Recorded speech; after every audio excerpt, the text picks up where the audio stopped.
우리에게 바램과 소망이 있다면 우리는 기대를 하면서 상상을 하게 됩니다. 그러나 하나님의 방법은 정말 알 수 없는 방법으로 일하시며 우리가 상상조차 못할 열매를 주시고는 합니다. 오늘 본문인 사도행전 12장의 배경은 이렇습니다. 복음 전파로 인해 초대교회가 점점 왕성해져 갔습니다. 스데반이 순교를 했음에도 불구하고 복음은 더욱더 퍼져나갔습니다. 그리스도인들을 못마땅하게 생각하던 헤롯은 교회의 기세를 꺾기 위해 그리스도인 중 몇 명을 해하려 하였습니다.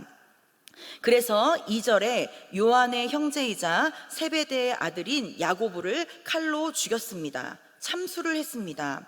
이는 기독교 역사의 두 번째 순교자이며 사도 중에서는 첫 번째 순교였습니다. 이를 보고 유대인들은 기뻐했습니다. 이것을 보고 헤롯은 사도들의 리더인 베드로를 죽이려고 잡아들였습니다. 하나님을 믿는다는 유대인들이 사람을 죽이는 것을 보고 기뻐했다는 것이 매우 이상한 것이지만 점점 기독교와 유대교의 괴리감이 극복할 수 없을 만큼 커져가는 것을 보여주는 것입니다. 이 소식을 들은 예루살렘 교회는 간절하게 기도했습니다.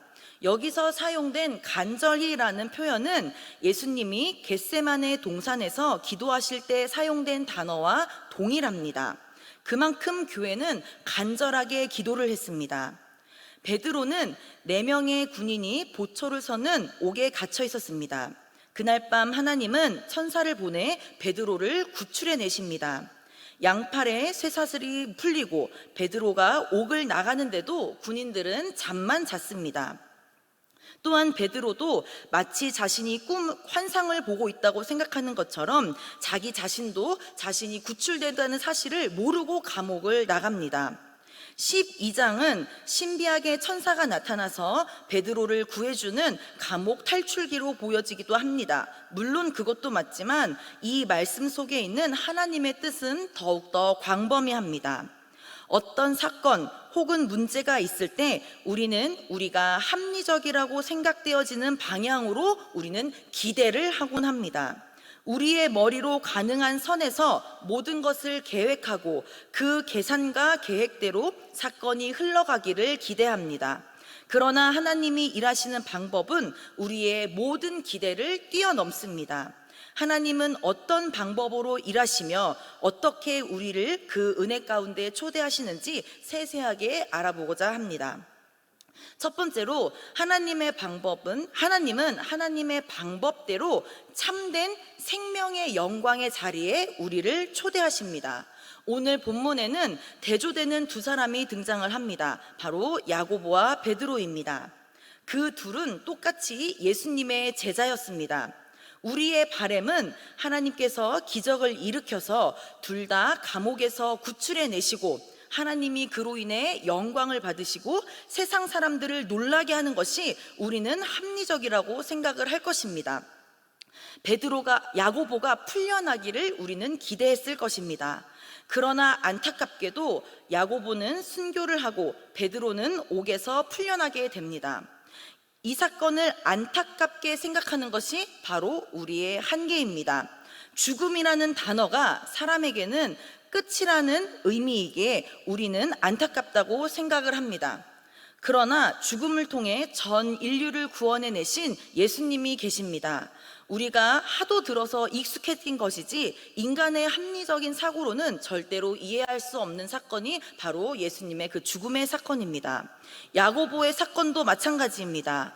하나님께서 하나님의 사람을 부르실 때는 이러한 이유로 사람을 부르십니다. 로마서 8장 30절입니다. 우리 다 같이 한번 읽어보겠습니다. 시작.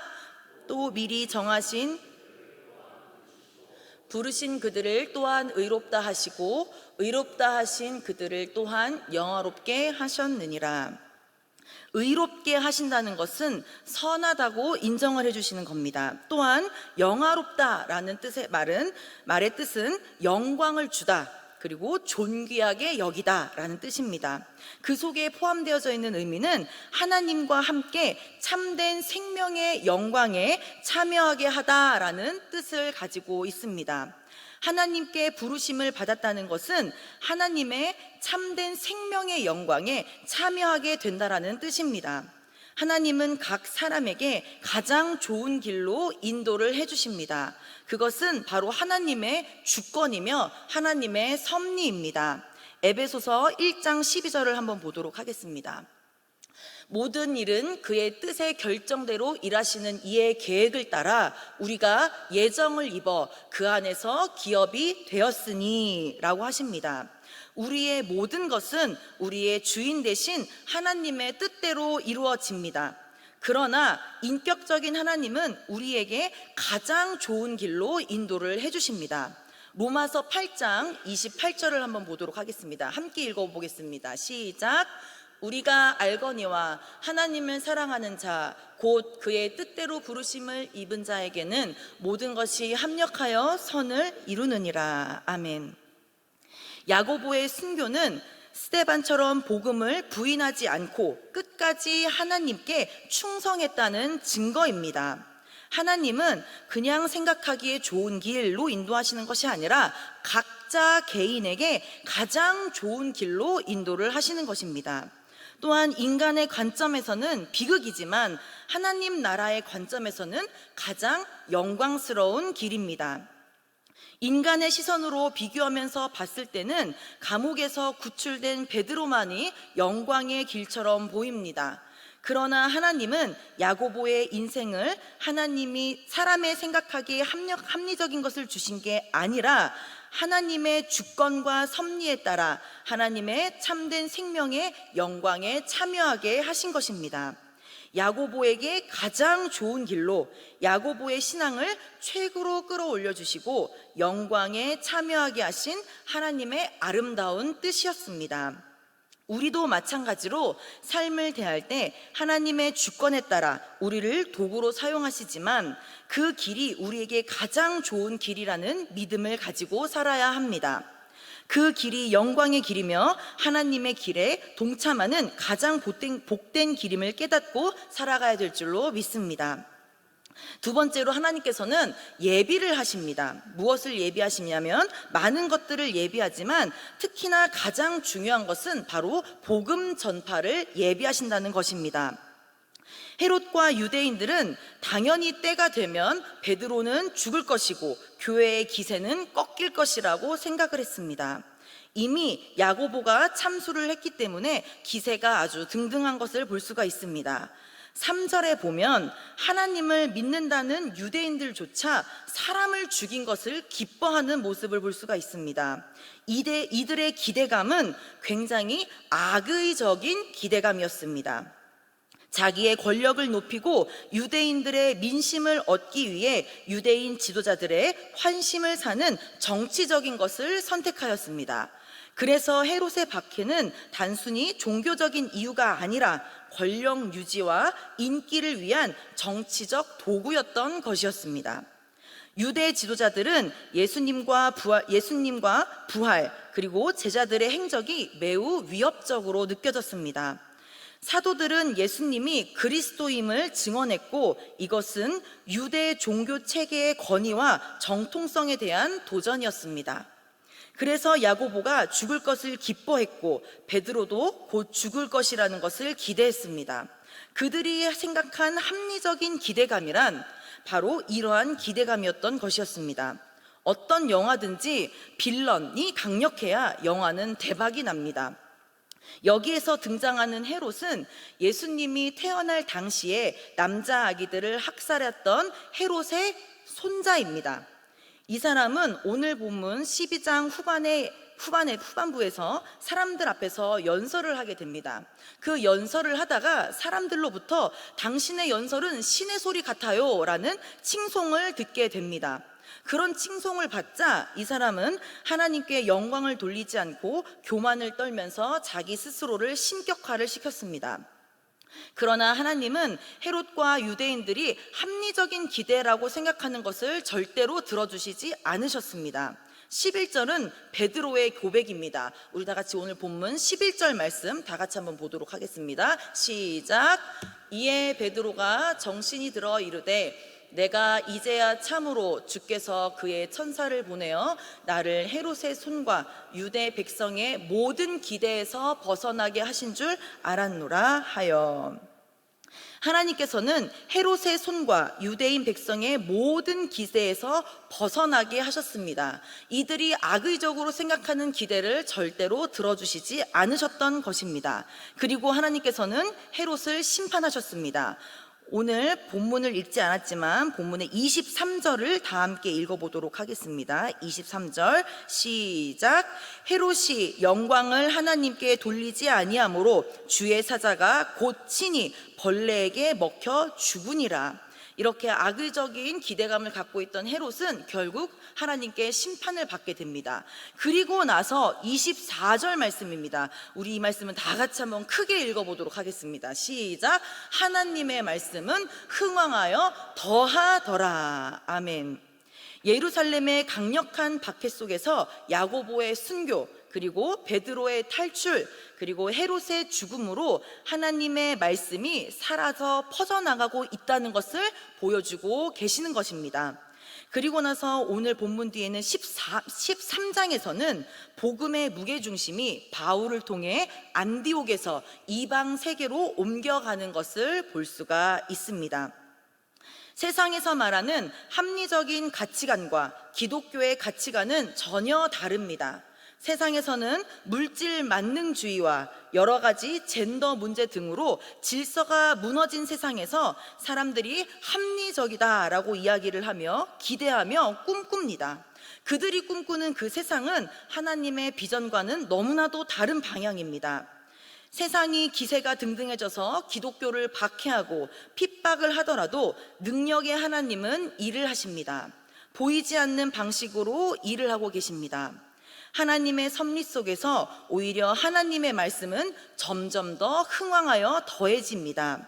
오히려 악의 실패를 통해 복음을 더 멀리 그리고 깊게 전하셨던 것처럼 우리 삶에도 그런 하나님의 섭리는 적용이 됩니다. 다음 세대가 위험하다고 하지만 지금도 여러 선교 현장에서는 하나님의 복음이 널리 선포가 되고 있고 하나님의 기적의 능력이 펼쳐지고 있습니다. 또한 우리도 믿음을 지키기 위해, 신앙을 지키기 위해서 우리의 삶의 현장에서 애를 쓸 때마다 하나님은 우리를 통해서 더욱더 크게 영광 받으시고 우리의 삶을 통해 하나님의 살아계심이 전파될 줄로 믿습니다. 세 번째로 하나님께서 일하시는 방법은 바로 세상의 통념을 뛰어넘는 방법으로 일을 하신다는 것입니다. 베드로가 옥에 갇혔다는 소식을 들은 예루살렘 교인들은 기도를 했습니다. 앞에서도 말했지만 5절에 간절히 기도했다고 할 때 간절히라는 단어는 예수님께서 겟세마네 동산에서 간절히 기도하셨다라고 쓰일 때 쓰는 단어와 같은 단어입니다. 베드로가 언제 죽어도 이상하지 않을 긴급한 상황 속에서 예루살렘 교회는 간절히 기도했습니다. 그들의 기도는 어떠했다라고는 쓰여있지 않지만 아마도 이런 기도를 했을 것이라고 생각이 됩니다. 첫 번째로는 베드로를 살려달라고, 혹시라도 처벌을 받게 되더라도 약하게 처벌을 받고 건강을 지켜달라고 기도를 했을 것입니다. 그리고 빨리 감옥에서 나오게 해달라고 기도를 했을 것입니다. 두 번째는 아마 이러한 위기 가운데 두려움에 휩싸이지 않게 해달라고 기도를 했을 것입니다. 대표로 야고보와 베드로가 잡혀간 것이지 이 당시에는 예수님을 믿었던 누구나 다 잡혀가서 핍박을 받더라도 이상하지 않을 상황이었기 때문에 두려움 안에서 담대함을 달라고 아마 기도를 했을 것입니다. 세 번째는 사역을 위해 교회를 보호해 주시고 사역을 잘 할 수 있게 달라고 간절히 기도를 했을 것입니다. 이러한 간절함 속에서 하나님은 베드로를 기적적으로 구출해 주셨습니다. 구출해 주시고 나서 이 기도하고 있던 사람들의 반응을 한번 보도록 하겠습니다. 오늘 본문 말씀 13장과 15절 말씀입니다. 13장부터 15절 말씀 다 같이 한번 읽어보도록 하겠습니다. 시작. 베드로가 문을 두드린데 로데라 하는 여자아이가 영접하러 나왔다가 베드로의 음성인 줄 알고 기뻐하여 문을 미처 열지 못하고 달려들어가 말하되 베드로가 문 밖에 섰더라 하니 그들이 말하되 내가 미쳤다. 여자아이는 힘써 말하되 참말이라 하니 그들이 말하되 그러면 그의 천사라 하더라. 이 사람들은 이러한 반응을 보이고 있습니다. 문을 두드리는 소리를 듣고 로데라는 여자아이가 나가서 영접을 하러 나갔는데, 로데라는 여자아이가 기도하는 사람들한테 가가지고 베드로가 왔어요 라고 소리를 치자 기도하고 있던 사람들이 네가 드디어 미쳤구나, 베드로가 지금 감옥에 있는데 어떻게 지금 이곳에 오겠니? 라고 말하면서 아마도 그것은 베드로를 지키는 수호천사이지 않겠느냐 라고 이렇게 이야기하는 것을 볼 수가 있습니다. 근데 이들이 믿음이 없어서 이러한 반응을 보인 것이라고는 할 수 없습니다. 믿음이 있었기 때문에 간절히 기도를 했고, 베드로가 문을 두드리고 있을 때에도 이들은 모여서 기도를 하고 있었습니다.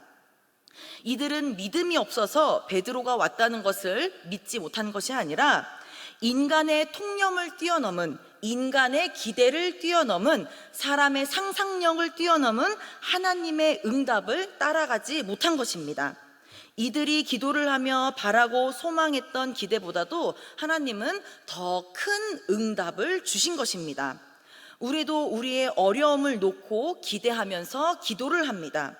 그러나 하나님께서 이렇게 응답해 주실 거야 라는 경계를 정해놓고 기도를 하고 있지 않은지는 돌아보시기를 소망합니다. 지금까지 살아온 것을 뒤돌아보면 절대 나의 힘이 아니라 하나님께서 모든 것을 해주셨고, 상상치도 못했던 것들을 다 해주셨음에도 불구하고 내 생각 속에서 하나님을 가둬두고 그 이상의 하나님을 바라보지 못하고 있는 우리의 모습을 발견합니다.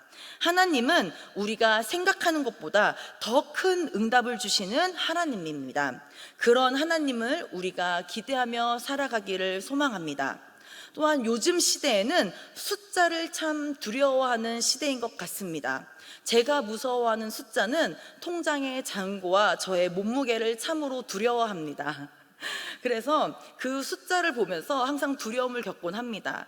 그래서 월말이 되거나 했을 때 통장 잔고를 열어보면 아 주여 라는 탄식이 절로 나오곤 합니다.